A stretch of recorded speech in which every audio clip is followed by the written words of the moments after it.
столице Коми открыли новый детский сад на 220 мест. Строили его по уникальному проекту. На 7000 квадратах разместили не только группы с отдельными спальнями, но и спортивные и музыкальные залы, современный пищеблок и прачечную. Впрочем, главный плюс объекта – собственный бассейн. Виктория Палкина оценила масштабы.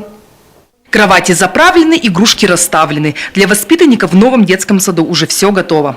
В полную силу дошкольное учреждение заработает в середине апреля. Пока же дети будут приходить не на полный день. Но период адаптации затянуться не должен, уверены воспитатели. Кстати, кадровый вопрос до конца еще не решили. Здесь большие надежды возлагают на молодых специалистов. Мы дали заявку в педколледж для того, чтобы выпускники педагогического колледжа могли к нам прийти, устроиться на работу.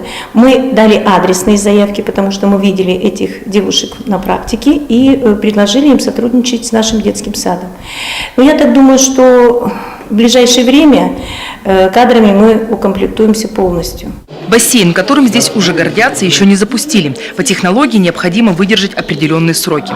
Но по словам министра образования Коми Владимира Шаркова, уже сегодня ясно, такие современные детские сады оптимально подходят для условий севера, где вопросы сохранения здоровья детей стоят на первом месте. Детский сад – это не просто место, где ребенок находится просто с утра до вечера, пока родители работают. Это место, где они получают дошкольное образование. Поэтому и само учреждение, само здание должно соответствовать полностью этим стандартам. А оно, по оценке коллег, с которыми сейчас разговаривал, как раз соответствует. И я очень надеюсь, что детские сады у нас активно будут именно строиться в таком формате. Стоимость нового детского сада почти 200 миллионов рублей. Подрядчик объект сдал в срок. По соседству возводят еще одно такое же дошкольное учреждение. По словам столичного градоначальника, именно современные вместительные объекты помогут решить проблему очередности среди полуторагодовалых малышей. В этом году, в 2014, будет сдано порядка 1100 где-то мест, это только в новых детских садах, без того, что дополнительные места в существующих детских садах, группы, где переоборудованы и так далее. Поэтому, конечно, это очень важно. Такая первая ласточка серьезного, мощного, большого, полноценного детского сада, да еще и с бассейном.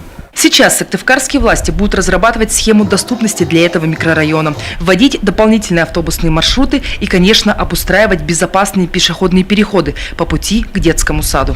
Пока вокруг детского сада стоят только разноцветные веранды и забор, но все благоустройство подрядчик возьмет на себя, в том числе и озеленение территории. На субботник готовы выйти и родители, и каждая из этих площадок станет не похожа друг на друга.